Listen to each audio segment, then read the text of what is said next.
Tarde, quinto ano. Hoje é dia 9 de agosto, segunda-feira. Temos aula de educação física, língua portuguesa e matemática. Como toda segunda-feira, em língua portuguesa temos uma leitura e interpretação de texto. Vamos lá, peguem seu material, façam cabeçalho no caderno e vamos lá. A leitura de hoje, o texto de hoje foi tirado da revista Ciência Hoje das Crianças, da edição número 269. Vamos lá. O texto de hoje é da seção Baú de Histórias, A Moça Nova e o Peixe-Boi, uma lenda indígena.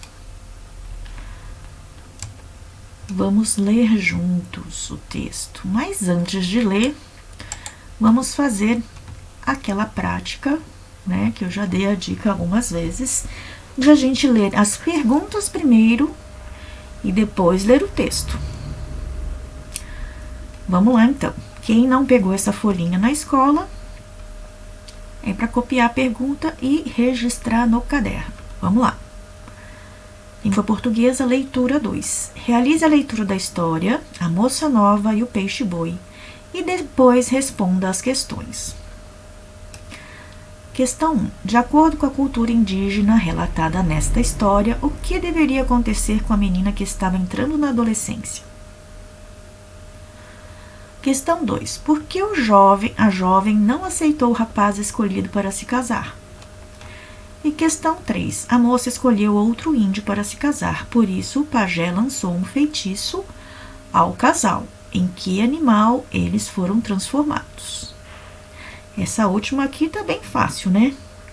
É o que dá título à história, né? O peixe-boi. Já respondi a primeira questão, mas vamos à leitura do texto agora. Essa história é contada pelos povos indígenas que vivem às margens do rio Solimões, na Amazônia. Era dia de festança, uma das meninas estava deixando a infância para entrar na adolescência.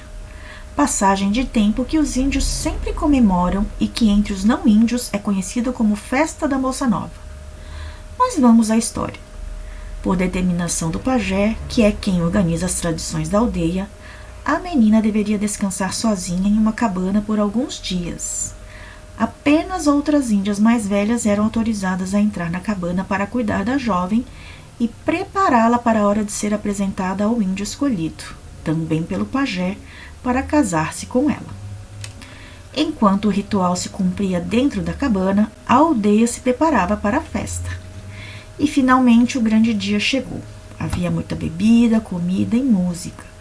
De longe dava para ouvir os tantãs, os japurutus e outros instrumentos tilintando. Em determinado momento, a jovem surgiu da cabana amparada pelas índias mais velhas, pois podia sentir-se tonta depois de passar tanto tempo sem ver a luz do sol. Toda pintada com tinta de genipapo e adornada com penas e contas, ela foi levada para o centro da aldeia e apresentada ao seu futuro marido. O inesperado vem agora. Mesmo sendo preparada há dias para esta ocasião, a jovem não aceitou o rapaz. Por quê? Simplesmente não gostou dele. Esta poderia ser apenas a tentativa fracassada de um casamento arranjado, mas não foi. O pajé ficou muito bravo com a recusa da moça. Usando da sua magia, fez um preparado de ervas para fazer com que ela se apaixonasse pelo índio escolhido. Ela aprovou a bebida, mas não aprovou o moço mesmo assim. E mais, escolheu outro índio para se casar. Se Cunhantã não aceita o rapaz escolhido por mim, perco a autoridade na aldeia, pensou o pajé. Então, ele lançou mão de seu feitiço mais forte para mostrar o que poderia acontecer àqueles que desobedecessem suas ordens. Na beira do rio, pegou 2 punhados de um capim chamado canarana, fez alguns gestos e falou na língua dos índios, palavras encantadas. Voltou para a aldeia e disse ao casal que se unia por vontade própria: se vocês não aceitam as leis do nosso povo, serão transformados em bichos e assim viverão para sempre. Nem bem o pajé acabou de falar, um trovão soou no céu e ele jogou o capim em cima dos dois, amaldiçoando-os. Como num passe de mágica, o jovem casal de índios foi se transformando. Primeiro ganharam uma cauda em lugar dos pés, depois um corpo enorme, um pouco alongado e muito pesado. Surgiram também nadadeiras, e o casal deu origem a uma espécie jamais vista por aquelas bandas. Aceitando sua nova condição, os dois mergulharam no rio e geraram muitos descendentes de um mamífero dócil, grande como um peixe, como um boi e com o maior jeito de peixe. Peixe-boi, né? Esta é uma versão adaptada pela CHC para a lenda do peixe-boi, que é contada pelos índios da Amazônia. Gostaram da leitura? Então respondo as 3 perguntas. E é isso a atividade de língua portuguesa hoje.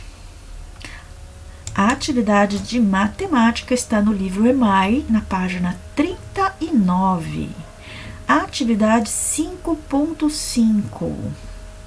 Hoje a gente vai ver um pouco de decomposição, um jeito diferente de fazer atividade, né? De fazer continhas de adição. Vamos lá então. Precisamos fazer cálculo mental também, aqui na questão 2. Vamos lá. Pedro e Thalita, para calcular 189 mais 65, usaram os procedimentos registrados abaixo. Pedro fez desta maneira: 100 mais 80 mais 9 mais 60 mais 5. Fez um traço, somou 9 mais 5 deu 14, 80 mais 60 deu 140 e 100 mais nada, 100. Depois que ele achou, ele somou tudo e achou 254. Thalita fez a adição dessa forma. Ah, é do jeito que a gente está acostumado a fazer, né?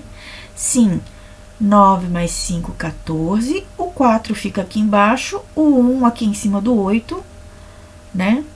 Porque esse 1 aqui vale 10, né? Então, ele tem que ficar em cima do 8, que é a dezena.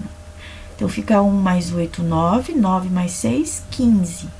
Também não posso escrever o 15 aqui. O 5 fica embaixo aqui no resultado e o 1 vai lá para cima, para casa da centena.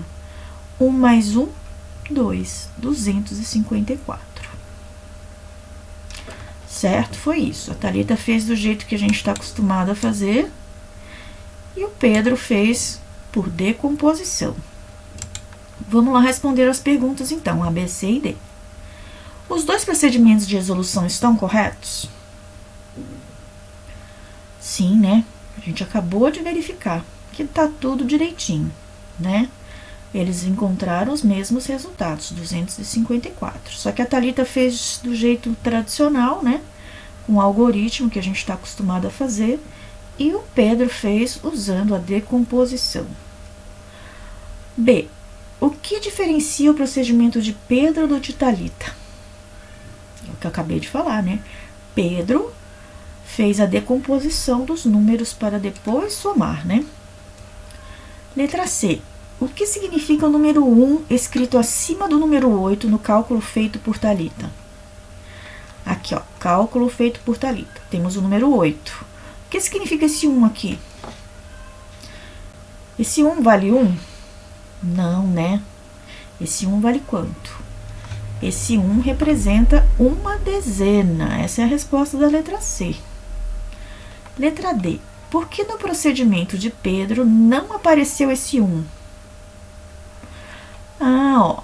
Ele fez o 9 mais 5, 14. Ele deixou o 14 aqui embaixo, né? Ele não passou 10 para o que seria, né, a dezena, certo? Ele deixou o 14 aqui, depois foi só somando 100 mais 140 mais 14, né? Porque no procedimento de Pedro não apareceu esse 1? Porque a forma com que ele fez a soma, né, ele manteve a dezena junto ali com o 4, né? Deu para entender? Espero que sim. Qualquer coisa, volta ao vídeo, né? E escuta direitinho para escrever a resposta aí. Questão 2. Encontro os resultados das adições. A proposta aqui é que você possa fazer como Pedro, né? Faça uma usando a decomposição, faça uma conta fazendo o algoritmo que nós estamos acostumados a fazer, como a Thalita fez aqui, certo? Essa atividade tem como objetivo, né, a gente aprender de onde que vem, né, esse 1 aqui e esse 1 aqui, ó, que a Thalita usou, né? Tá bom? As continhas são fáceis, espero que consigam fazer. Um beijo e até a próxima aula.